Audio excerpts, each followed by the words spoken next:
Happy Thursday, folks. We got another episode here of the Buck Battles. Buck Battles. Mm-hmm. So today's episode, we have Taylor on, and we have crossbows versus non-crossbows. Yep. And it was kind of like a last-minute kind of, we had a cancellation on another one, so it's a little bit different. We had Matt against. Don't roast me too hard in the comments because I had about 6 hours to prepare for this, and out of that 6 hours, I was making thumbnails, driving, and on the phone call with Cromer and on the phone with Cromer and Kevin, trying to talk about points that I should bring up. Yes. So, But honestly, like, there was good points made across the board, and it wasn't like, I think this is a unique situation to start with, and I think it was actually kind of good to have him on here because it maybe opens up our eyes to like not the average crossbow hunter. Yep. And honestly, like, we were kind of hoping for like your stereotypical crossbow hunter on this podcast that brags about long distance shooting. And we didn't find one, but we found arguably one of the most responsible crossbow hunters I've ever talked to in my life. And I'm not trying to categorize crossbow hunters, so please, I hope you guys enjoy the podcast. But what I'm getting at is like he was very responsible. Yes. So yeah. Hopefully I didn't butcher it too bad, but old Matty, he battled it out on this one. So I hope you guys really enjoy it. And hey, make sure you guys are liking, subscribing, check out the YouTube channel. If you're listening to this, give us the old 5 stars because it really does help on iTunes, Spotify, whatever you listen on. Give us a review. Let us, heck, if it's bad, let us know. We want, tell us about it. We'll change something up. We want to get better, so let us know. On Spotify for these Buck Battles, we're going to have a little poll. So please, if you listen to it on Spotify, participate in the poll. Sweet. We'll post the results then. Yeah, and comment about how much you love Cromer's hair. That's right. 3 years strong, baby. 3 years and 2 months on my hair. Yeah. Not the front, just the back. So the party zone. The party's in the back. So Yeah. absolutely. And Yes, go ahead. Shameless plug, Third Axis Designs. Check it out. Instagram, Facebook. Check out my stuff. I will shamelessly plug that every time we start this podcast. There's nothing wrong with that. Yeah. Yep. I'm making some pretty cool 3D printed archery products. Check it out. Yeah. So this Buck Battle series will last probably another, 3-4 weeks, depending on guest. So let us know if you guys like it. We think it's going to be one of our most popular series. And, and I just want to make a point that we are not trying to take away anything, bash anybody. We're just trying to maybe raise an eyebrow to things. Like, yeah, I mean, we've kind of picked hot topics. Like if you'd get on a Facebook forum or any kind of hunting forum, it's talked about all the time. Yeah. So we're just trying to long form conversations about a hot topic that people get upset about. Yeah, both sides of the fence. And I want to make a point before we start this podcast. I do not hate crossbow hunters. I do not want to ban crossbow hunting, and you'll hear that in the podcast. But I guess I just kind of got voluntold maybe a little bit that I was going to be arguing. So it worked out good, but we got it done, and we got you another podcast. On a Thursday morning at 5. When do we upload this? 5 a.m.? Should be 5 a.m. Yeah. So grab your coffee. And because currently it's about 11 o'clock and I haven't had dinner, so wife's at home yet mad at me. So. Alrighty, well, enough of this. So let's get into it. Hope you enjoy.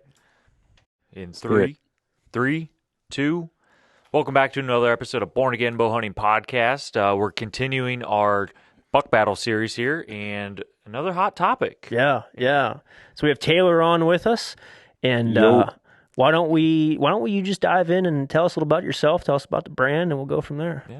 Yeah. Well, thank y'all first for having me on. It's definitely an honor to come on with you guys, and really grateful for the opportunity. And hopefully, it won't turn into Jerry Springer. Maybe we want it to. Yeah, that's right. My name is Taylor Philpot. I live in Alabama, have a beautiful wife who lets me go hunt a lot, and we have 4 kids, so she is definitely a saint.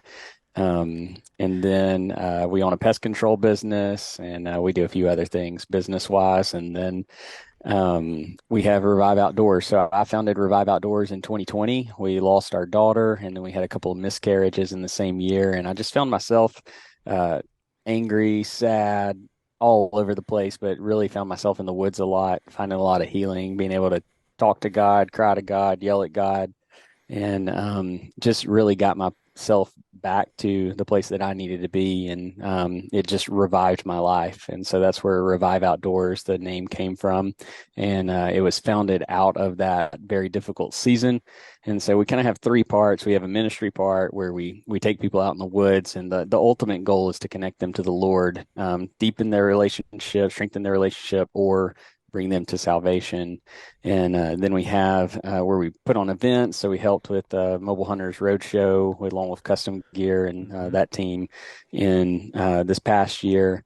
And then we've put on some mobile hunting events as well. We're probably going to actually, I'm going to talk to my team about this so they don't even know, but try to get into some stuff where it teaches new hunters, how to get into hunting so we can grow the hunting population a little bit, and then, help those get better that are in it still. But yeah, really gear it more towards our events, towards getting people out in the outdoors that might not be comfortable with it.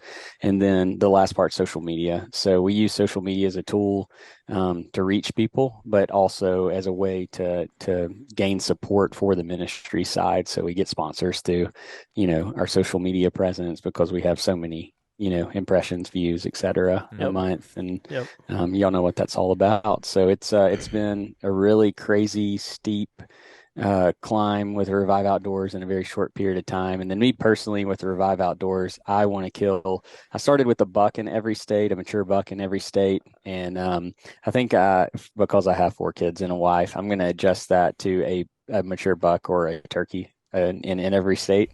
Okay. Wow. And then if I end up getting, a buck and a turkey in every state, that'd be pretty sick. But I'll probably be like in my 70s when I achieve I was gonna say that's a any lofty of that. goal. Yeah. That's a sweet So goal, though. Yeah. That's awesome. Yeah. Cool. That's a cool goal. I appreciate it. Yeah, I think I don't know, I'm maybe 10 states in. So I started it last year, and That's pretty good. There's nothing wrong with that. yeah, That's good a lot pace. better I need than to me. I need to stay at it. Say that pace should be done sooner than Dude, 70. for I'll tell you real, that. for real. That's awesome. right.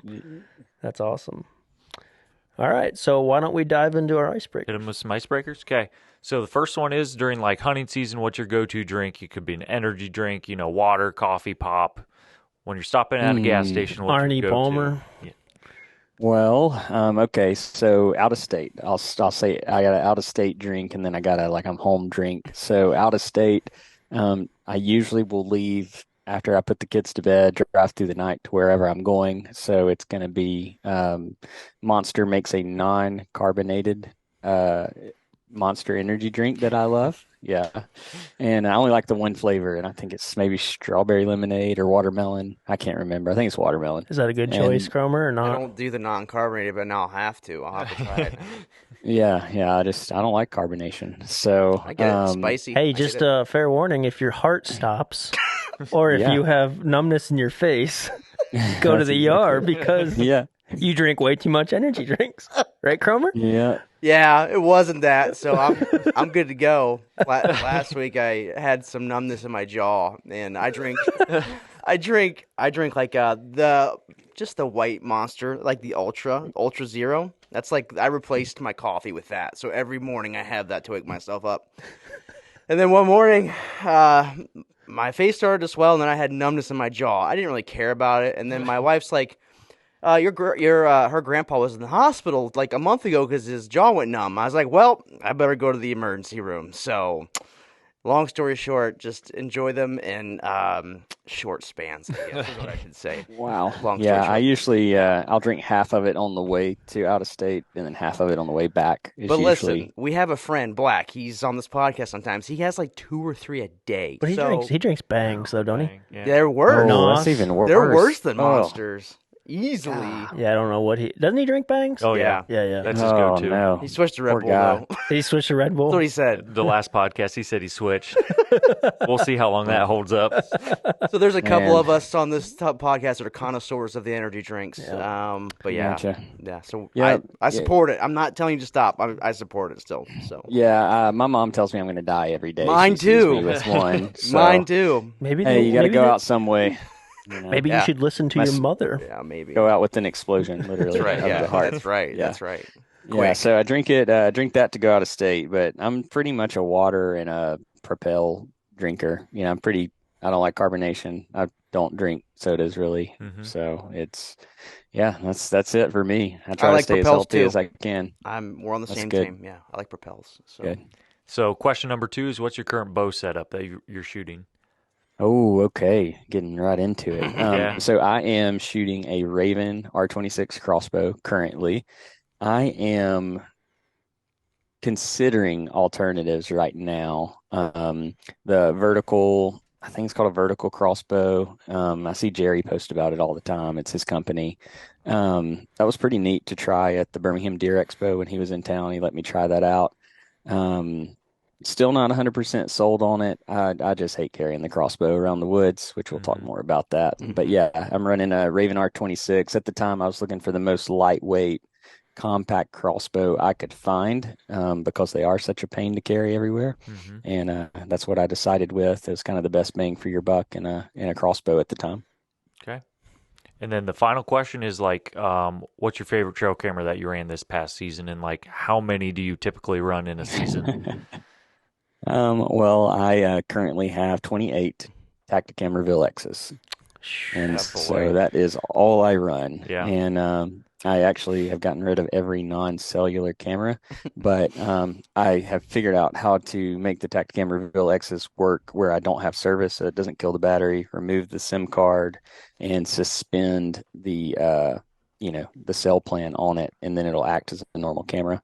Cool. So I'll be doing that this year because there were some spots I was still using traditional cameras this past year, and I just kind of want to stick with one camera overall. Yeah. Well, that's a cool little tip for somebody if they don't have cell service in a certain area or something. Yeah, They just have I cell haven't cams. heard that one. That's a good one. Good tip. Cool. Okay, so let's get into the buck battle. This is crossbows versus non-crossbows. Yeah, and we want to thank Taylor for coming on. This was last minute, Yeah. and we had a guest. We originally were going to cover baiting today, but we had a guest cancel. He had to reschedule, so we were scrambling. Yeah. It was a last minute for sure. Last minute scramble, and Taylor was nice enough to agree to be on the podcast. And unfortunately, the guests that we had scheduled for the con or the against crossbow also had to reschedule, or something came up, and so now old Maddie's filling in. Yeah. So it's It'll probably be good, not though. going to be as good as somebody else, but I'll give her my best. So we'll get into it. You're very competent, Matt. You're fine. You'll be fine. We'll figure it out. So Taylor, why don't you start us out with just your stance on, crossbows, and then maybe like a quick little couple minute, summary of why, and we'll go into it. Yeah. Some opening statements, really. Yeah, opening Yeah. statement. Absolutely. So my stance on crossbows specifically is kind of my stance on hunting in general is that if it makes you happy and it is legal where you are hunting, then I am good with it. I am I'm a person who I am constantly setting goals and challenging myself. So if I was in perfect health and had no issues, hey buddy. This is my son, Nolan. Hey, He's on our Revive Outdoors channel. He kills turkeys and hogs and all the things. Very cool. What's up, buddy? Hello. All right, can you go out and shut the door for me? I love you. Thank you. All right, so let's start that question over. No, you're Got a little good. distracted. You're good. Okay, so what was the question? Stance on crossbows? Yeah, just just like- your opening statement. Yep. So my stance on crossbows is that if it's legal in your state, and it makes you happy that you're out in the woods, it's my overall hunting stance is, if it's legal and it makes you happy, you're not poaching, you're not baiting when you're not supposed to, et cetera. You can name a bunch. And it makes you happy, then you need to be out doing it, because we need more hunters in the woods, versus not. And, but I personally, believe in setting goals and challenging yourself to get better. And if you're someone that has no physical disabilities in any way that prohibits you from striving towards a compound or even a traditional setup, hey, why not try it? Make it a little bit more challenging for yourself, and it'll make you a better hunter. So I compound bow hunted for about 10 years before I switched to a crossbow.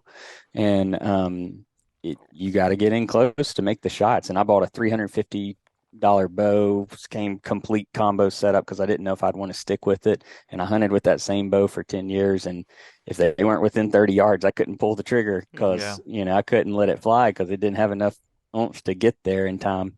And so I had to get in close, and it made me a better hunter. So I'm not completely against it, but I would encourage people to challenge themselves. Gotcha. Well, I guess for my opening statement, I'm on the other side of the fence, and kind of been brainstorming the last couple hours on what we would talk about. And my biggest argument with crossbows is I do not want to eliminate crossbows. I do not think it's fair to just say no crossbows, period. I do feel that because of crossbows' efficiency, we should limit the amount of time available for someone that hunts with a crossbow. For example, I'm going to pull up some Ohio stats. So, in reality, crossbows are, you could argue, even more efficient than the modern day straight walled rifle. Now, this is Ohio. I know that you're from Alabama, Taylor, and you guys can use rifles, neck down cartridges, but in Ohio, you have to use a straight wall. 72% of the deer killed in archery season were with crossbows. And out of the whole deer population in general, 34% were killed with crossbows versus 26% with a straight-walled rifle. So in my mind, those stats tell you that, now granted, crossbows have more time, and I realize that, but those stats tell me that, a crossbow is just as efficient or not more efficient than your modern day straight-walled rifle when it comes to deer hunting. And I do want to make a very important stance before we get into this. Anybody that is mentally or physically disabled, I am not taking away your privilege of hunting. I do not want to fight against your privilege. Anybody that is elderly, I'm not going to put an age on it because I really don't know, or the younger generation. I mean, maybe like 65 or older, and then we can also do the younger generation in like 16 and under. I don't want to take that privilege away from you in the hunting realm, but I do want to limit the amount of time for the guys and women that are completely capable of hunting with a traditional vertical bow. I don't think, like I said, I'm going to repeat myself a lot, but I don't want to take it completely away, but I do feel that their time should be limited. So instead of, in Ohio, our archery season's October, November, December, January, about 4 months. It's 20 weeks. 20 weeks. So I don't think that they should have access to that crossbow for 20 weeks just because of the efficiency. And I guess for an opener, that would be my opening statement. So feel free to bounce back with any ideas or thoughts that you have, and then you and I will hash it out for the next half an hour. Yeah. So, it's interesting you brought up straight wall cartridges. So I am classified as a wounded warrior, was able to apply for Iowa's disabled season, early season. I killed a nice buck with the straight wall 350 Legend. Shooting the 350 Legend, sighting it in at 100 yards, and in an open space, and shooting a crossbow in an open space. I can see where you can make comparisons, but I rarely hunt in fields because I don't have any to hunt most of the time. And so a bullet can punch through things on occasion, and a crossbow bolt just can't do that. It's still an arrow at the end of the day and can have deflection a lot more than a bullet. And a great example is, I smoked a 156-inch in the chest, and he killed him with the 350 Legend. With the crossbow, that's a lot harder shot. Ranging in the moment, all that. A gun's point and shoot. And then last season, so not this most recent, but the one before, I had committed to doing my entire year crossbow hunting. So not picking up anything other than the crossbow, just because I just wanted the challenge. And had a deer that also scored 156. My close friend ended up killing it, but had him asleep 30 yards from me for 2 hours until coyote spooked him off, and I couldn't get a shot because there's vines in the way. I potentially could have squeezed it through. It just wouldn't have been an ethical decision to make. And so it is challenging in that aspect when you're comparing it. It's definitely not the same compared to a gun, but there are differences between a crossbow and a compound bow for sure. Yeah. I couldn't agree more with what you were saying about, the straight walled having the punch to go through vines and stuff like that. But my problem is that we have modern day crossbow companies advertising these bows to shoot, a 3-inch group at 100 yards. So to me, we're talking about let's say the younger generation, or maybe somebody that's not as experienced. To them, like if I was not as experienced of a hunter, I would read that advertisement and think I can shoot 100 yards. And, you are an experienced hunter. So, I mean, it's a little bit of a difference. And you have the ethical presence to say, I'm not going to shoot that shot because of deflection. But I would argue that, I would honestly argue that, I don't want to say most, but I would say a majority of people are not going to be as ethical as you are. They're going to have that 500 feet per second crossbow, and they're gonna send it, in my opinion, and just because of advertisements. And then plus, half of me says, why wouldn't you? If the crossbow shoots that efficiently, and with little practice, if you can get a 3-inch group at 100 yards, why wouldn't you shoot that? And let's take ethics out of it. Let's just talk about efficiency or accuracy. I mean, you pull out a straight. Let's get rid of the straight walled cartridge. Let's pull out like a smooth bore shotgun. Back in the day when these hunting regulations were written, you're talking 60, 70 yards, 80 yards was a poke. I mean, that's a poke. And now we've got crossbows that most guys wouldn't even think twice about. I mean, 60 yards, that's a dead deer. 60 yards with modern technology. And I'm talking a good crossbow. We're not talking about the $300 crossbow that you get from Dick's. We're talking about like a 10-point Raven, like something that's, pushing that 450 feet, 500 feet per second kind of range. And I just think the efficiency of a crossbow for the long period of time in that season is what's wrong with it. I'm not saying that it's wrong to hunt with a crossbow. I'm just saying that, okay, for example, you mentioned that like a gun is point and shoot. Well, I would argue that a crossbow is point and shoot. We have Garmin sights that have the rangefinder. We have all this technology that can help you. And to be honest, let's be honest with ourselves. We're all archers here. We all have common sense.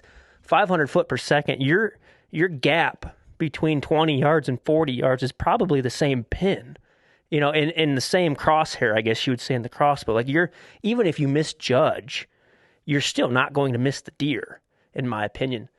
And another point that I want to bring up is and I'm talking Ohio. I know Alabama, you guys probably have a longer gun season, but in Ohio, our gun season's only a week long. Why did they make it a week long? They only made it a week long for efficiency because they know, the ODNR knows that during that week's time, we as hunters are going to harvest the amount of deer that they want harvested. Okay? They only allow us a week and then one bonus weekend. Why, if a crossbow is just as efficient, why is a crossbow hunter allowed to hunt 4 months? Because in my mind, it's still point and shoot. You can still shoot 100 yards. And there's no practice. You sight it in once and you're done. Some people. Some people sight it in once and they kind of. I'm saying like in an efficient. If you buy, I'm talking top of the line bow. Mm-hmm. Now, please don't like the Horton that you got at a garage sale. We're not talking that bow. We're talking like a $2,000 crossbow. You sight that baby in and you take care of it. You wax the strings and you put the little rail lube on it. That thing ain't going to come out of spec, You're not going to lose your sight-in marks or whatever it may be on a crossbow. I don't know. That's just some thoughts that I had. So what is I've been out of the compound game for a while, and when I did, I had the cheap, you know, bow that I used and was comfortable with, so I never upgraded. What is the feet per second on the highest end compound bow I out can there now? I can talk about it. They're rated at like 340, 350, Yeah, but but realistically, that's the one of the differences, with the compound is it's based off your body size. I would say 90% of hunters, and most of them don't even realize it, are shooting under 300 feet per second. I would say Okay. maybe more than 90%. That's Yep. that. I just pulled that number out of my head. It's not real. I didn't come up like there's no statistics, but based off of poundage, arrow weight, heavy draw broadheads, length. draw length, the average guy at 27, 28 inches, and he's pulling 70 pounds and he's shooting a 500 grain arrow. I bet he's shooting 280, 290 if he's Yep. lucky. I'll give you an And Yep. example. I shoot a 70-pound Matthews V3X, which is not this year's model, but last year's. 28.5-inch draw, so I would say that's average. Most guys are going to have around a 27 to 29-inch draw. yeah, So I have an average, if not maybe towards that top end of that average draw. Like I said, 70 pounds, and I am shooting an arrow that's just under 600 grain, so it's like 570, and I was getting 248 out of my bow. And that's realistic, speeds. That's Yep. not advertised speeds. Yep. I think my Raven, if I can remember, the R26 maybe is rated at 420. hmm I might be wrong on that, but once I put 150 grain fixed blade on the end of it, and it brings it down to 375. hmm And so it's about 100 feet per second difference. And yeah, you can use you can use the Garmin's on a compound bow or a hmm crossbow. I think the most common sights are similar to like mine. I have the speed ring, so you know you when you sight it in, it eventually you dial it into the feet per second for that specific setup. So mine's 375, and it's 20, 30, 40, 50, all the way to 100.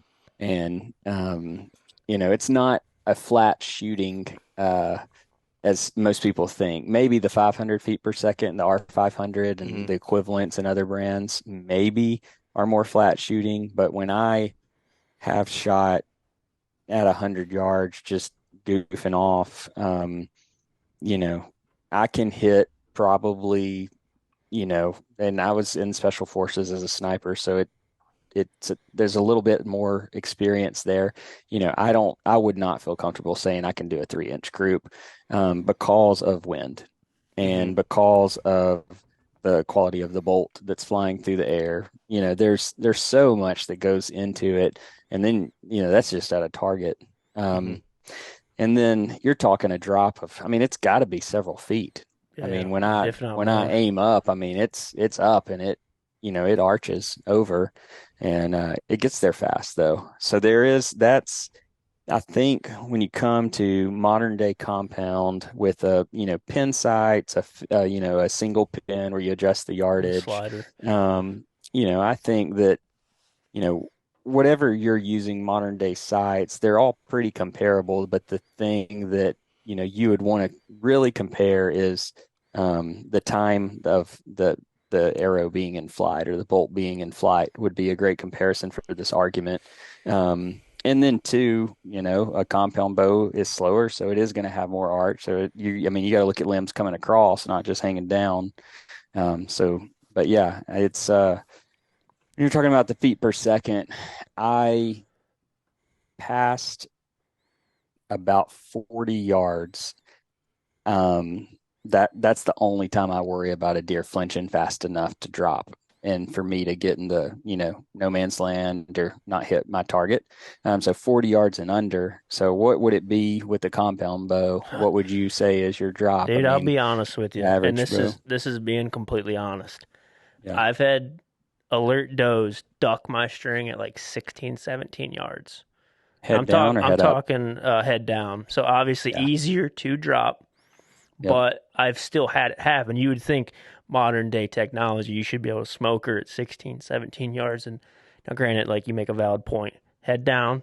So fast twitch muscles react a lot faster. She's already in that stance. But I can go back and argue, and it's on video. I stuck a doe in Ohio this year, 34 yards? Yeah, I think so. 32 yards.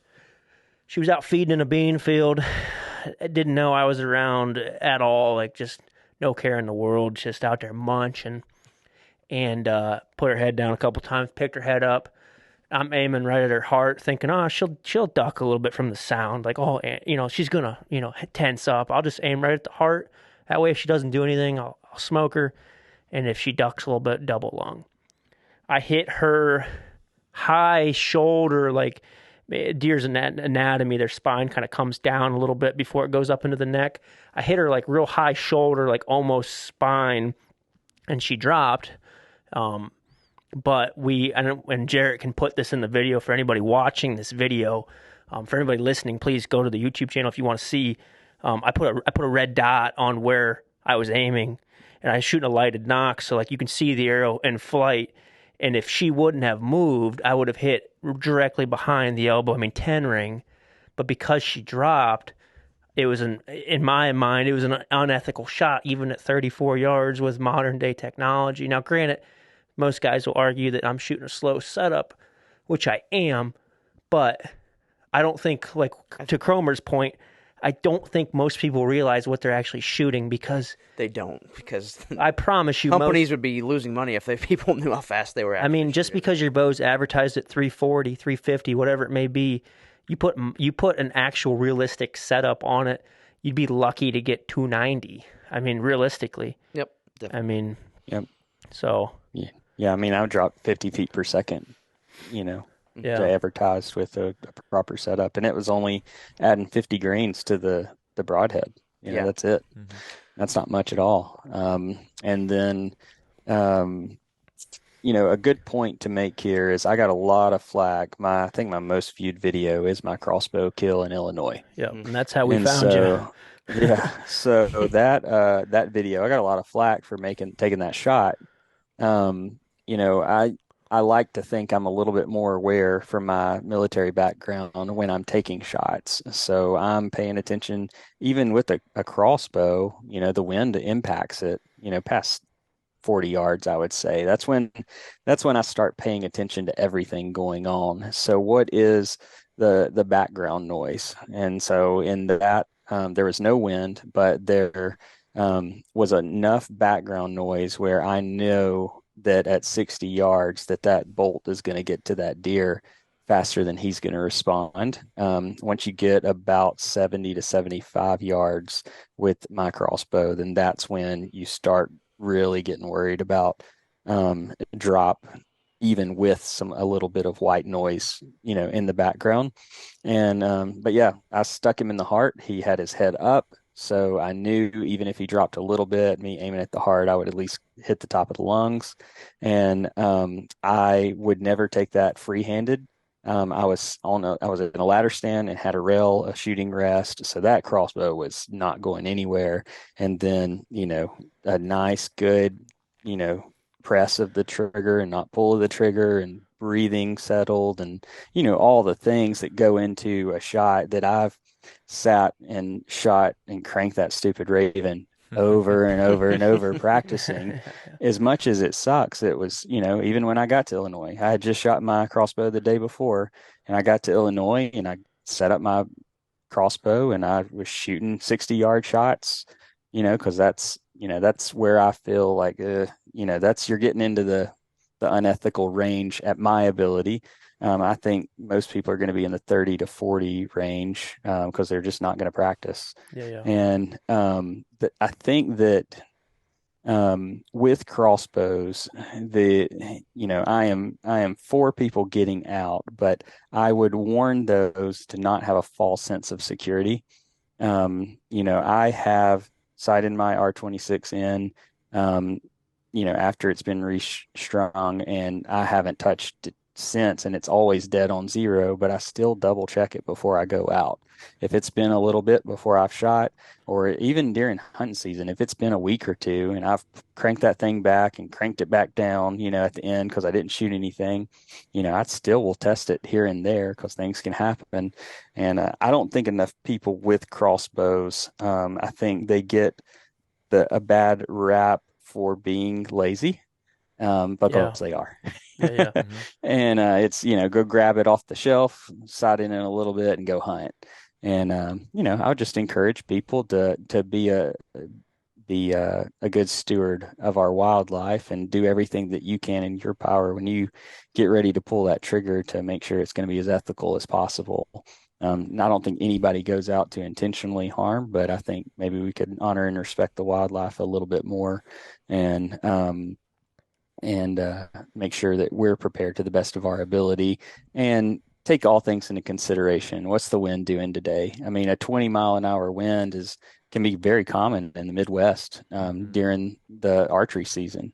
And I had a booner I chased, 170 plus, and I had him 2 days in a row at 70 yards. One day he was chasing a doe, a little, he was walking fast. He wasn't running, but one day he was standing still, but the wind was insane.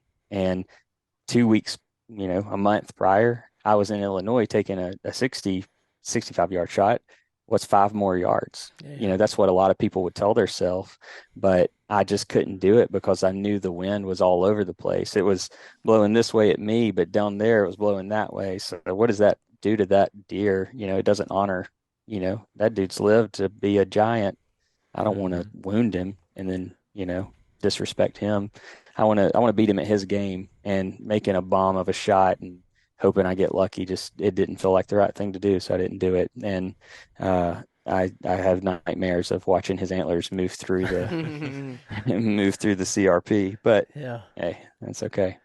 So I have a question to go back on like the speed thing on the crossbows. What's your like average or bolt weight for a crossbow? It's very interesting. It's kind of tricky marketing, that Raven does. I don't know if all, all companies do this with their bolts, Probably. but yeah, but Raven, if you read the fine print, it might say it's and if I'm off 100 grains, forgive me, for those that are very specific individuals listening to this, but I think it will say it's a 400 grain bolt, and it's really a 300 grain with a 100 grain head on it. Hmm. Okay. So mine is a 300 grain bolt with a 150 grain head, so it makes it a 450 grain total bolt weight with, bolt and broadhead weight. Okay. And so that was the sweet spot that I found. I tested a bunch of different weights of broadheads.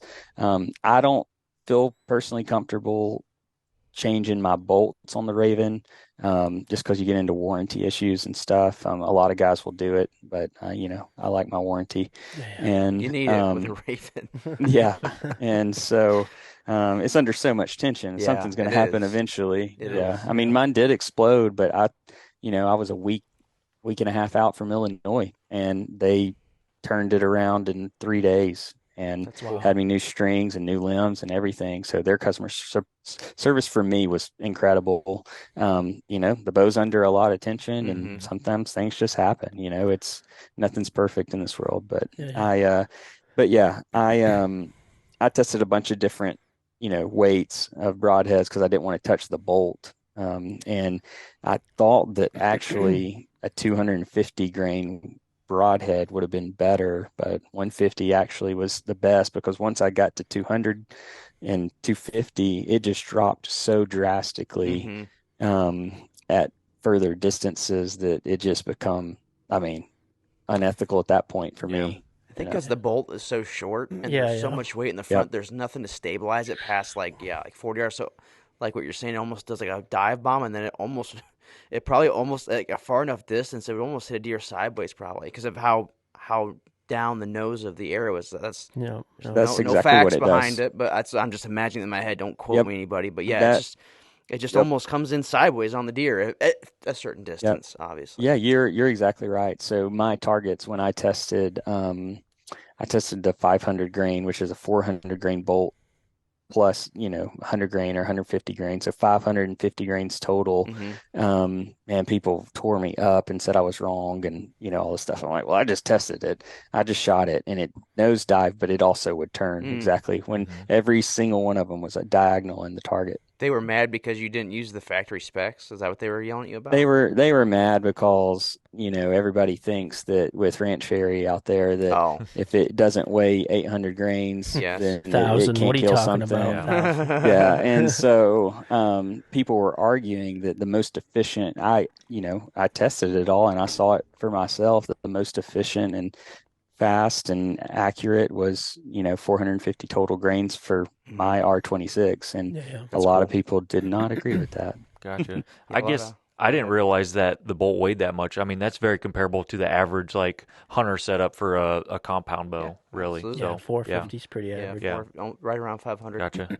So I have a question. So since you are the pro crossbow guy, okay, and we'll just go back to like the beginning of this podcast. If like, let's just say, and I'm not talking about disabled people or young kids under 16 or 12 or whatever, or people over 65. Talking to that able-bodied guy, what would your argument be to a state that has crossbows banned? Have you thought about maybe like why they should not be banned for the able-bodied adult male or female?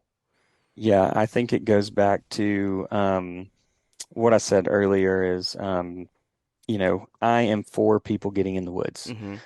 and hunting. And I think that there are other ways to go around. If you think that crossbows give you a higher percentage of success, because that's ultimately what they would be saying, right? Is Yes. crossbows are easier, so you have a higher success rate. Mm-hmm. Um, the hunting population is already declining, so we're trying to work and get more people into it. Mm-hmm. And here we are, we're gonna, handcuff people that are just getting into the sport.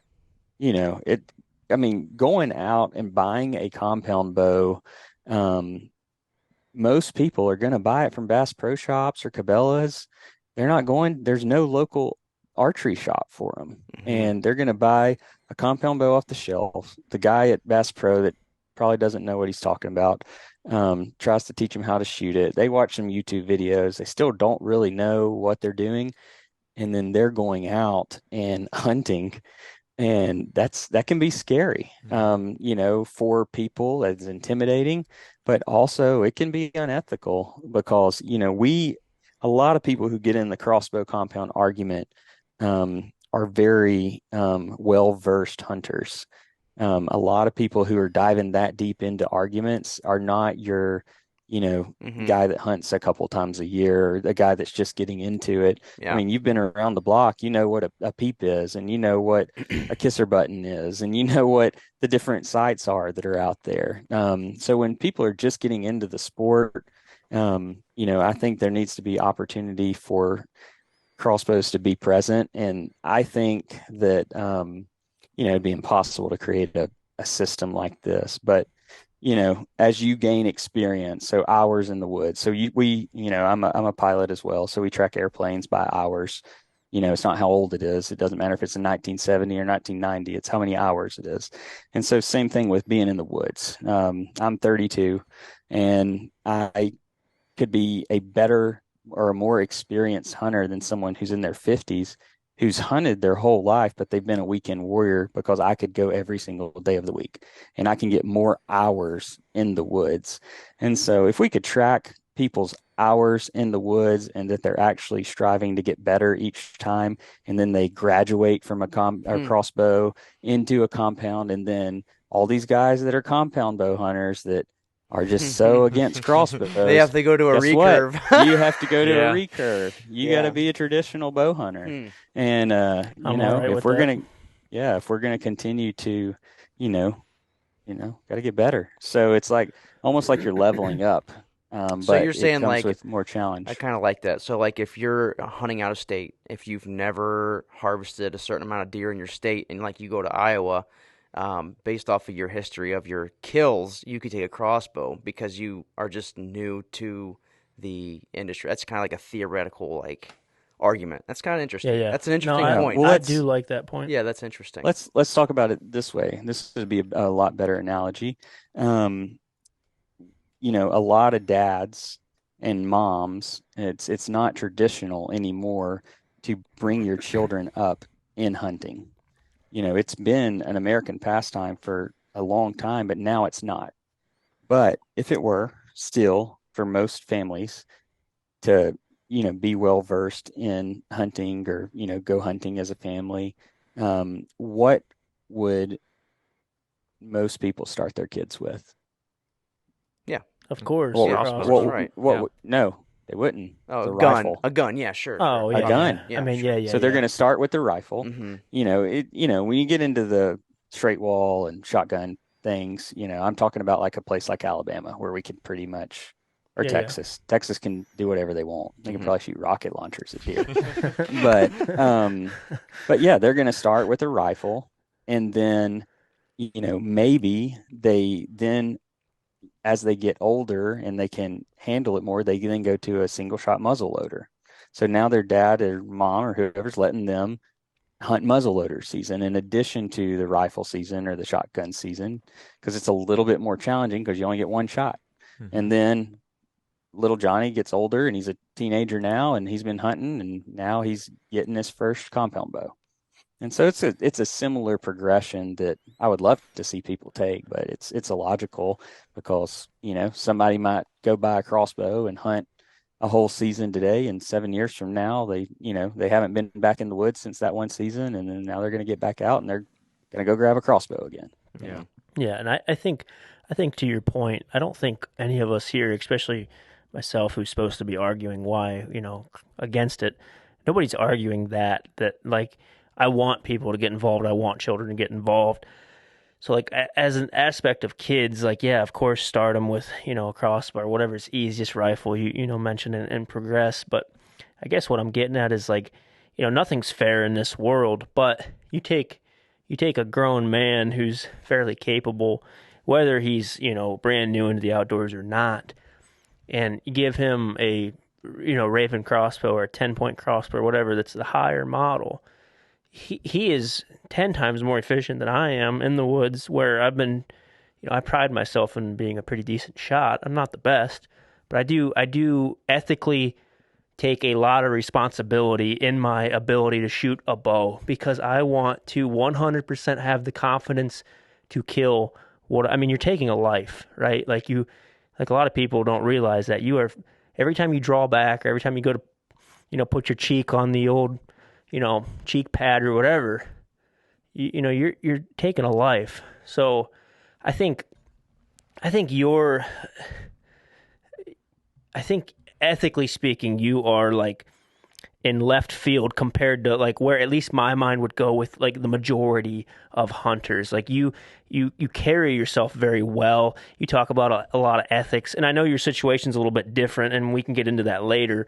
But like what I'm getting at is, I guess my argument is I just don't think with today's technology that person should be able to hunt as long as I do. Let's take away the getting them involved in the outdoors, because I personally think that it's actually harming hunting more than it is for the good. And I'll get into that. So, for example, 10 years ago, and maybe this is different in Alabama, but I'm going to talk about Ohio. 10 years ago, you could knock on any farmer's door, period, any farmer's door, and they would say, you can bow hunt, but you can't gun hunt. Okay? Why? Because, Uncle Sam and Cousin Bob or whatever, we went out during gun season. Okay?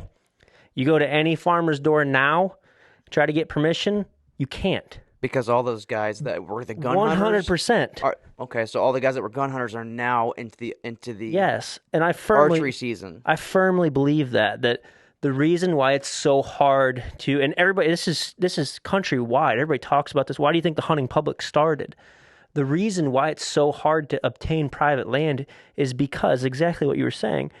All the quote unquote gun hunters that hunted a week, and let's say 2 weeks, whatever it may be, now they can hunt year round. So without putting in the extra effort. Without putting in the effort. Exactly. And that's my argument. Like, I just don't think it's fair for that person to take away, and this is just my opinion. You know, some people may argue that people They will. People will be arguing this in the comments. I promise you that. Some people may argue that it's like, it's, they don't want to get sued, whatever. Today's society, they don't want people on their land, whatever. But my firm, and I'll stand behind this, I think that you cannot get permission nowadays because of crossbow hunters. And I'm not categorizing, I feel bad saying that, but I think it's because, like I said earlier, the gun hunters that only hunted a week, didn't care about bow season, are now hunting year-round because 10 years ago, the Horton crossbow that they were hunting with was good to 25 yards. And trust me, I used that Horton crossbow growing up as a kid. Like, 25 yards was your max. I mean, and that thing sprayed. Yeah. I mean, it did. They were pretty inaccurate. They were awful. Past 30 yards, yeah. I mean, not necessarily inaccurate. They just got so slow that string jump was a real thing on an old And board. now, you have crossbows like the Raven, modern day 10 points, whatever, that are, like you were saying, 40 yards, you don't even think about it. Well, back in the day, like we're taking away archery season. Are we wanting to make it a game of who's got the best bow? And I'm going to classify a crossbow in that category, or are we going to make it of who's the best hunter? Because, some would argue that, it still takes a woodsman or an outdoorsman to get on that deer, but think about all the people that go out during gun season and just sit on a log and kill a giant. I mean, it happens during crossbow season as well, in my opinion. Sure. You gotta... With the compound, the buck in Illinois, I wouldn't have had to shoot at 60. I would have killed it at 20, because it's a different, it's pull back and know my pins and know the distance. And a lot of people would say, oh, well, it's just point and shoot with the crossbow. Yes and no. I mean, you have to range it still, just like you do with the compound. But me instinctually, I would have not had to worry about the scope fogging up. I mean, it's just like there's little things that do play into it that we can nitpick. But I think, maybe what if, let me propose this question to you. What if crossbows were allowed in archery season, but they were limited by their speed? So they could no longer be faster than X feet per second. I think I'd be okay for that, because then you're actually bringing it back into the range of archery. Instead of, I agree with you where you were like, 40, 50. Like, I can tell you're like a 40, 50 kind of guy. Like, that's responsible. But there are people that are now, like Matt said earlier, in general, they are shooting that 60, 70, 75. There are people taking, I would say there's a lot with the high-end crossbows we're talking about. Yep. There are people that are taking those 75-yard shots. So I like these debates because you can talk about the stuff in theory. It's never going to be in practice. We were doing that with cell cams last week. But yeah, I mean, and then also we're talking about capitalism, so you're taking money away from the crossbow companies. But in theory, we're just talking here. Yeah. Right. I think that would bring it back to a level playing field where these crossbows, it takes an extremely skilled person with an unethical shot. I mean, to kill a deer past the 35, numbers, 40 yards. The numbers don't lie. I mean, you can sit here and argue and say that, you have just as many faults, or difficulties to kill a deer, but I would argue that based on statistics. I'm looking at the ODNR's website right now. This is Ohio stats for 2022-23. There was 99,742 deer killed in archery season. You want to take a guess on how many of those were killed with a crossbow? 72%. It was 71,000 out of 99,000. Which is 100,000 is 100%, 72,000. Exactly. Yeah, sure. So I mean, You said it earlier in the podcast. We already touched on that. I know. I just wanted to emphasize that again. So let's Taylor, I have one other point that I'd like to cover real quick before we go off. I am not going to argue that you are a very responsible, efficient, ethical hunter. I have gained so much respect from listening to you. my point that I want to make is, realistically speaking, do you think that the average crossbow hunter is as responsible as you? So And I want you to be honest about that. that's exactly what I was about to say. So we're on the same brain waves here. So if you took those percentages that if you took everybody that made a kill with a crossbow, you would have a much larger percentage of those that are over 50 yards than the compound group. Mm-hmm. If you took 100% of the compound group and 100% of the crossbow group, and you asked how many was over 50 yards and how many was, over 50 yards for each category, Mm-hmm. there's going to be very little compound bow hunters that will take that shot. I would agree. You know, Absolutely. I mean, I'm sure Hunter Hogan's blown up on social media this past year. Really great young guy. He puts in a lot of work. Competitively. He also shoots Shoots competitively. Yep. He is a champion. Yep. He has he's like a champion world shooter. titles. He just won an ASA. Yeah. Yeah, and he smoked a deer at like 80 yards. In like the wind. 100. Was that the mule deer you're talking about? Into the he's done wind. He's done insane. it multiple times. But Yeah. the thing is that's not the average person. Mm-hmm. I'm not the average person shooting a crossbow. Mm-hmm. But yes, a crossbow, you have to deal with an X and Y axis only. It's if the bow's tilted this way, and it's X and Y. Bow, it's X, Y, Z. I mean, it's Q, all yeah, over the place. I mean, RS. because you have all these anchor points and these Mhm. things that you have to keep in line, and it's Torque. much more difficult. Yep. Yes, Yeah. so many things. And so someone who has compound bow hunted on the regular and someone who has only crossbow hunted, like they can't even have a conversation because the crossbow hunter has no idea. But Mhm. somebody who has compound bow hunted at some point in time has picked up somebody's crossbow and shot it and be like, oh my gosh, Yeah. I just literally like looked through the scope and poop, it's there.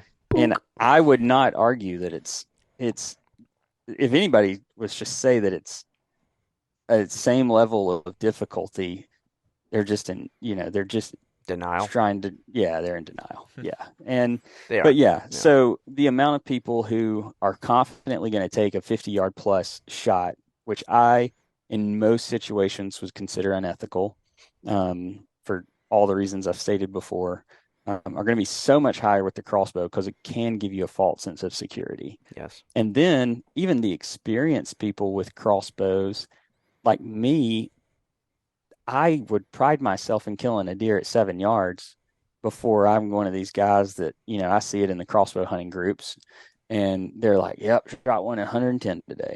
Mm-hmm. It's becoming like a competition, and the wildlife is then losing its, I don't know what the word is I'm looking for. Just respect.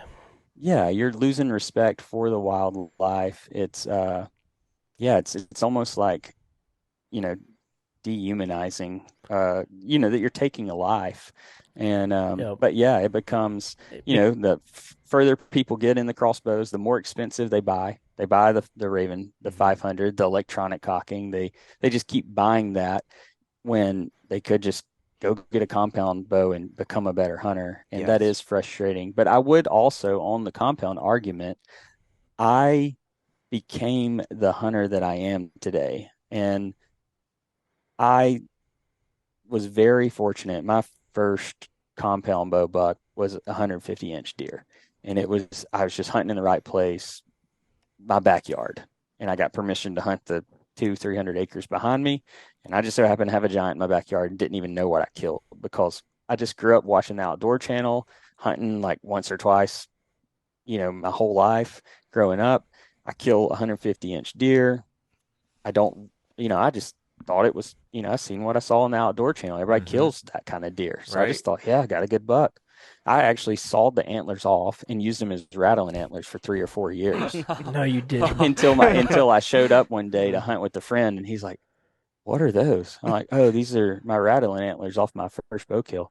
He's like, "What the hell are you doing with those?" I was like, "I rattle with them." That's hilarious. He's like, "Well, it's October. Why are you rattling with, in Alabama, the rut's not till January." So Oh, wow. it didn't even make sense that I had rattling antlers with me then because they're not going to come, you're going to run them away. Yeah, yeah. But, And I I was also just forgot naive. you're in Georgia, like a 150. Alabama. I'm sorry, Alabama. same Yeah. area. That 150 is like a what to us? Like A giant. a 190 or a 200. Well, depending on where you're at. I know that there's pockets in Yeah. Alabama that are decent, but Yeah. let's just say Yeah, it in general. Yeah, in general, That's farther south. like a once in a lifetime. Yeah. Yeah. So once I realized what I killed, Did you I mount it? Did you take them and He's screw them into a Euro mount? super glued them he's back actually, together. They're actually, the antlers are still in my garage, and my taxidermist says he can mount it, but I don't know. Mount it. I Mount it. just Mount like it. Mount Get her it. done. I will eventually. It's just the money thing, Yeah, I got a bunch of turkeys I got to mount now. Yeah, maybe if you weren't killing 10 turkeys a year, you'd. Yeah, I just but yeah, so going back to what I was going to say. So I had that cheap compound bow, but I knew that I needed a deer within 10 to 25 yards to kill that thing, and everything had to be perfect if it was at 20 plus, because I've literally shot at deer with their heads down and not understand why they ducked my arrow. And like, I didn't know all that. So I had to learn it and understand, why was I aimed perfectly? I literally watched the arrow fly through the air and go right where his heart was, but his heart was no longer there. It went over top his back. Why did that happen? So I learned, okay, his head was down, the gravity pulls it easier. I learned all that, but it made me a better hunter. So then, I hunted nothing but bow, because that's all I had. I didn't have any money to buy a gun at the time. I wasn't making any money in the military, and we were trying to get debt free. And so my $350 bow is what I had. And it taught me how to get close to the deer and made me a better hunter. And then, in the last 4 years, well, now 5, I've killed 4 150s in 5 years. And a few in Alabama, one in Virginia, and then the one in Iowa. And I could not have done that if I didn't become a better overall hunter using that short range, because you have to learn deer habitat. You have to learn, everything, travel, different phases of the year. You have to learn it all to be able to get within that distance of a mature deer. And I obsessed over it to get better. But, most people are not going to do that. Yeah. And that's where I would love to see all compound and all crossbow come to a certain feet per second or max distance, because then the arguments are all out the window. Yeah. It's everything has to be killed within 25 yards. Then we see who really knows how to hunt. Yeah. Because I would there love are that, honestly. there are compound bows guys that they are killing deer at 50 and 60 yards, and they're taking those risky shots, and they're getting lucky, and they're doing it. But, if we could bring everybody to an even playing field, no matter what you're shooting, if your range was maybe limited, maybe it does feel somewhat equal, even though it's not. Compound and crossbow are just not the same thing. So Kevin and I are the neutral, and we'll go over that in a second because we're already at an hour. We're doing great, so we'll finish this up. But let's start wrapping. Kevin and I are the neutral. We'll talk about a couple points for both sides. But to kind of summarize what Matt was saying earlier, and kind of to just maybe something that everybody can agree on, maybe, is what Matt said earlier, is gun season is only a week. And that's because with the gun, it's more efficient, easier to kill. You have, a range of, with a rifle, 200 yards. Now, why is there an archery season? Because it's more difficult, there's more of a challenge, and there's less deer killed. So the argument is, why is gun season limited? Because of the efficiency. So why, with not 20 years ago, but today, with the efficiency of the crossbows, why is the crossbow season the same as the compound season? And I don't know if we all could agree that with these crossbows being the way they are, that there should be a limited time to hunt with one compared to the compound or the recurve based on difficulty level. Yeah, that's kind of the summary that we have, because we're like, this is crossbows versus, not using crossbows. We're not trying to ban them, even though we're not on the side of crossbows. We're just saying that they're so advanced, so efficient, that they should not be the same time frame as the more difficult weapon, like a compound. Yeah, yeah. That's what I would summarize that as. Yeah, it all goes back to follow the money. Oh They're yeah, getting a we're lot of gonna get into revenue. that. Yeah, yeah. So, So any revenue. more any final points between you guys, I pro? think, range is not going to be something that's ever possible. But I think in an ideal situation, everybody's physically, mentally healthy. I think trad archery, compound, crossbow, muzzle loader, straight wall, rifle. Like if there's no safety issues, because I know in a lot of flat land, the reason it's straight wall shotgun, not rifle, is because it's flat, and Mm-hmm. they say Mm-hmm. somebody's going to shoot somebody miles away. But if like in Alabama, it kind of builds into rifle season, but then rifle season like 3 months long. But Sure. but yeah, it would be cool to see a staggered start time, and then traditional can go all the way to the end of rifle, and compound can go to the end. It kind Mm-hmm. of Yeah, yeah. everybody.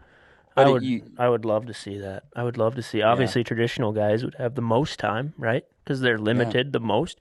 Then you would, compound, then crossbow, then your gun hunters, or excuse me, yeah, crossbow, then your gun Right, hunters. Yeah. yeah. yeah. So I think we can agree Yeah, on that. yep, for sure. Cool. But yeah, I mean, yeah, I think, yeah. that's pretty cool. And then we had like some points just that we wrote down here. 1 second here. While Cromer's pulling that up, I do want to make a point. Like, you mentioned like most compound. I can't paraphrase exactly what you said, but you said something along the lines of most compound guys wouldn't shoot like 50, 60 yards, just whatever. But I do want to make a point, and this might be throwing myself under the bus. I am one of those guys that feels confident enough to, and this is going to bring back to the crossbow efficiency. I am one of those guys that will shoot 50, 60 yards with my compound. But before you start roasting me about being unethical, and these guys can vouch, I'm one of the most ethical hunters that you will ever meet, but I pride myself in my abilities because of the time that I put in. I shoot my bow, I blow the bearings out of those things.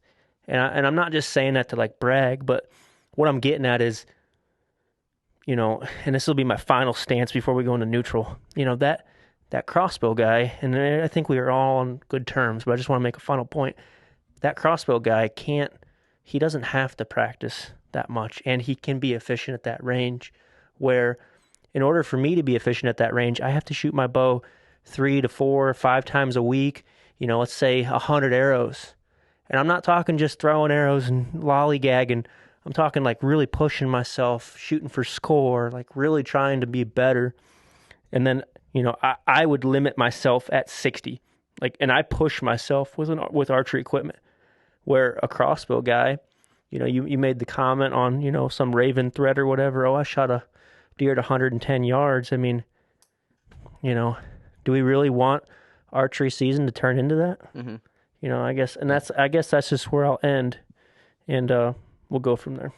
Yeah, and I think given a little bit of background for me, and so I was very similar when I had a compound bow. A lot of people know this, but for those that are listening, I suffered from nerve damage in my neck and my back, so my trap muscle no longer engages on my right hand side. So that's my pull side. For the compound. And so you don't realize how many muscles in that trap, they all work together. Yep. And so what was happening with me is I was getting excruciating pain from that all tightening down because the muscle wasn't doing the work. All the, everything else was, the trap wasn't. And so it got unbearable, and I switched to a crossbow.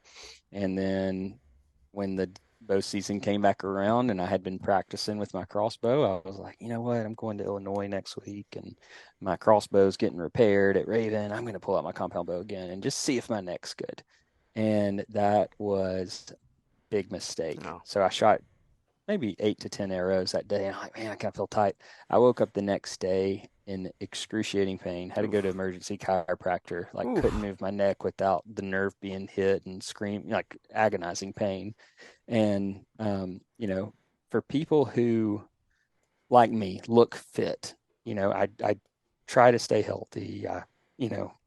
all the things, eat healthy, be healthy. It is challenging when I am rocking a crossbow and people automatically blanket me as every other crossbow hunter. And I do take offense to that. And Yeah. I would encourage people to, ask more questions before you make assumptions.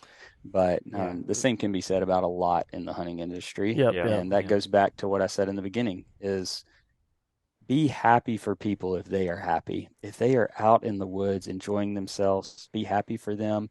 And then if you have an issue with how long a crossbow season is, go try to work with your legislators and enact law changes, because there's valid points there. But whether they follow through or not, who knows? Because it's all about the money a lot of times at the end of the day. Yep. Yeah. But you can try your best and try to get laws changed to be more ethical with the modern day equipment. Yep. It's a great point. No, it's Good way to finish it. Like if you don't disagree with it, instead of if you actually feel as strongly as we do, go to your legislation. yeah. Yeah, I agree absolutely. Yeah.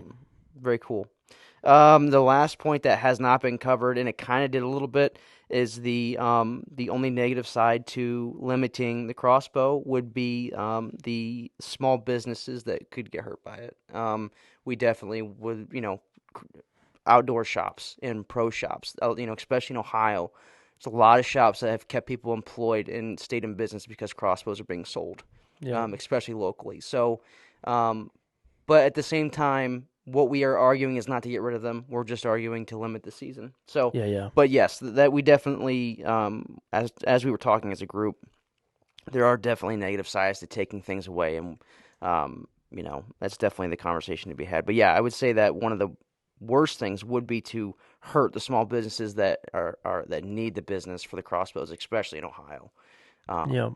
Definitely. And then the last thing that I will say, which is political, but I think the insurance companies lobby to where they would never allow crossbows to be taken away. Never. Because of the amount of deer that get killed in Ohio because of car accidents. Yeah. I have no facts behind that, but I have no doubt. Look, like the numbers that I've repeated 6 times during this podcast, Yeah. the lobbyists would look at that and say 71,000. There ain't no way we're taking away crossbows. No, because there's no way. We just saved millions upon millions of dollars of from car collisions. accidents. Yeah. So it's, and the point of this podcast, people listening, was not we're here to ban crossbows. It's just a conversation. Yeah. Just a conversation. Just to talk about it, because there are, like you said, there are people that they just get very aggressive on the internet, and it's like it's just a we're doing our own thing. We don't have to be so angry at somebody without even knowing their situation. Yep. And I go ahead if you got. No, I was just gonna say, like what you're going through, like you are deceiving. Like you look like you should not be shooting a crossbow, but you have to. So just like you said, this was just a conversation today. We're not trying to take hunting away from anybody. That was good. Yeah. And I want to make a final point before we wrap this up. For one, I want to thank you for your service. Yeah. We haven't said that yet, and your service is the reason why we can sit here and have this conversation, and we can have this podcast, and we can go hunt, and we can go to Illinois or whatever.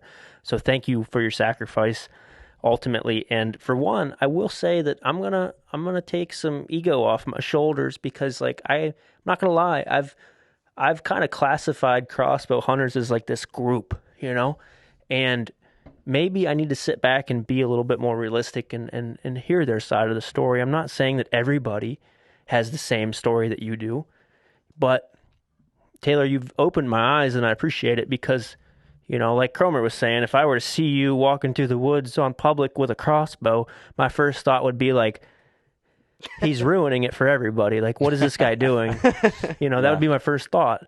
And maybe you need, and maybe just sit back and think about it for a second before you judge somebody. And ultimately, I do want to make this, for everybody that's stuck this long, I greatly appreciate it in the podcast. Definitely. But I want to make a point that I am never wanting to take away somebody's right to hunt. Unfortunately, we had some guest kind of cancellation, rescheduling, and kind of got voluntold to argue against the crossbow side. And I do have an opinion, and I like to voice my opinion.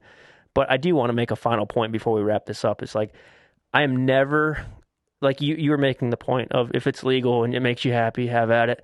I also have that feeling as well, in a sense that, I never want to take something away from somebody. I just kind of want to open your eyes and maybe just question your thoughts. That's all. Mhm. Yeah. But Cool. Yeah. I say let's wrap it up, Yeah, Kevy, let's with wrap it up. So why don't you give the Wanna- listeners? Do you want to give him a final question? Yeah, I'm gonna let Oh, him I'm sorry. plug himself here first, bud. Go ahead. Why don't you just give the listeners where they can find you on social media, YouTube, all that good stuff, and then we'll end with the final question. Kevin's got it under control. I'm sorry, Kevin. Sorry. Yeah, well, thank you all again for having me. It's been really fun to do this, and thanks for everybody who's listened to this point. I, didn't know if I had anything valuable to say, but you No, stuck you around for some definitely did. reason.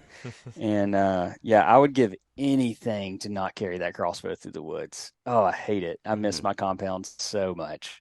But hey, there I am. But yeah, on social media, Instagram, it's at Taylor Philpot. I think it's there's an underscore or dot in there, but there's not many Taylor Philpots in the world. Revive Outdoors, I believe is Revive dot Outdoors. We are actually shadow banded after we made Gunpost.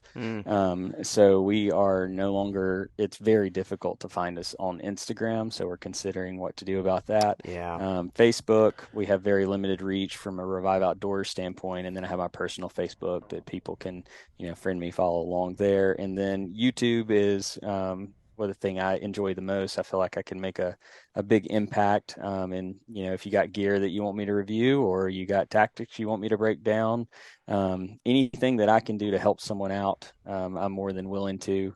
And yeah, that's Revive Outdoors on YouTube is our YouTube channel. Awesome. But again, yeah, thank y'all for having me. Thank you to everyone who's listened thus far. And yeah, it's I'm already excited. My turkey season ended today.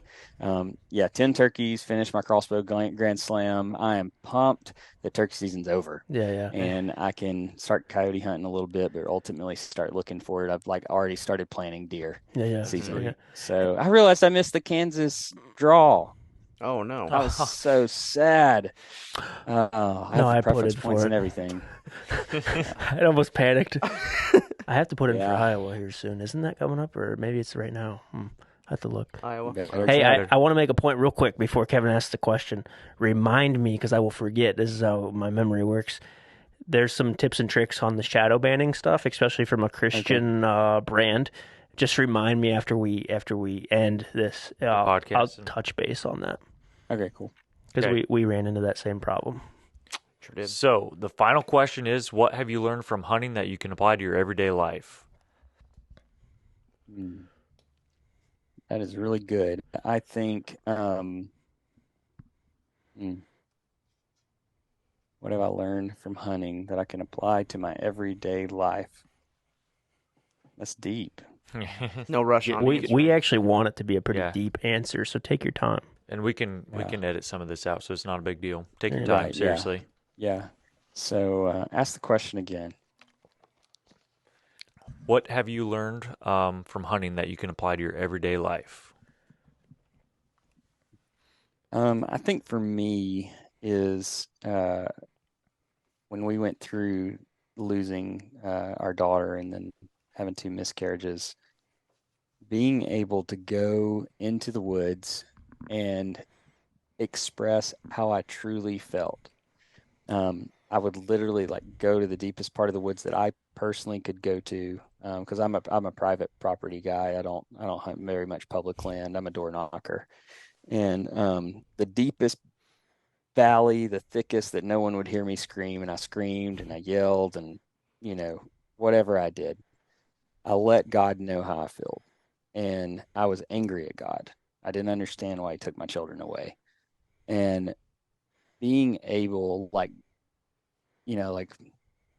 it's okay. God knows you cuss. So if you need to cuss at God, He can take it, if you are angry or you're sad or whatever, just give it to the Lord and let Him help you instead of bottling it all in and, not dealing with it. And so there's a mental health aspect, there's a spiritual health aspect, but finding both spiritual and mental health in the woods is that me bringing that realization back into my life, realizing that I needed to go to counseling, I needed help, I needed to connect with the Lord on a deeper level, bringing that back in and sharing that with my wife and making sure she got help walking through that grief, and then my kids, and really just leaving a different generational legacy behind than what we were given is what hunting has taught me, is connecting with the Lord. There's a saying that a guy told me once, that I would rather be in the woods on a Sunday thinking about God than be in church on a Sunday thinking about hunting. Mm-hmm. I'm not opposed to church. Don't hear that. But it was the saying that he said, man, when I'm in the woods, I make a point, even if it's not a Sunday, to be thinking about the Lord. When that sun comes up or that sun goes down or the birds chirping, just enjoying the simple pleasures in life, enjoying the simple pleasures of my children drawing things and hanging them on the fridge, or my wife being, the great, loyal, incredible person that she is. And so just savoring the moments in the woods, bring home that and savor the moments in your home and work to get better. If you're going to work to get better at shooting a bow, an arrow, work to get better in your marriage, work to get better for yourself, work to get better for your kids, leave a different legacy behind. Yeah, I love it. that's good.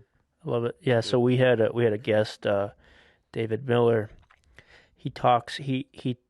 It's called an Adam walk, is what he calls it, and we've kind of adopted that in our everyday saying. So back in Adam and Eve time, God spoke with Adam in the garden, in nature, in the woods. So I think that there's a spiritual connection that we can't explain, where man and God are closest in the woods because of Adam and God. And as soon as David Miller told us about that, you get goosebumps just talking about it, because It clicked. it's so true. When am I closest to the Lord? It's not at church. It's not at Sunday school. It's not, and this is just me personally. And like you said, Taylor, I'm not against church. I go to church every Sunday, or try to at least. But where am I the closest, where I actually have a spiritual connection, where I just give him my all? It's in the woods. It's the deepest, darkest hole that I can find. And he's right there listening to me, and I can hear him. I can feel his presence. And I challenge anybody out there that's listening to this still to try. Whether you're not, a believer or not, next time you go to the woods, just try to have a conversation. And I can almost promise you something will happen. You will feel something. And we don't have to get into that, but I just kind of wanted to make that point. Yeah. Solid point. So, Cool. Taylor, Okay. thank you so much. Yeah. Yes. Thank you very much. Absolutely. Yeah. Thank y'all. Okay. Absolutely. I'm going to wrap it up here. Let's wrap it up. Alrighty. Doesn't matter what you've done in the past. You can always be born again, and born again is out. Peace. See you guys.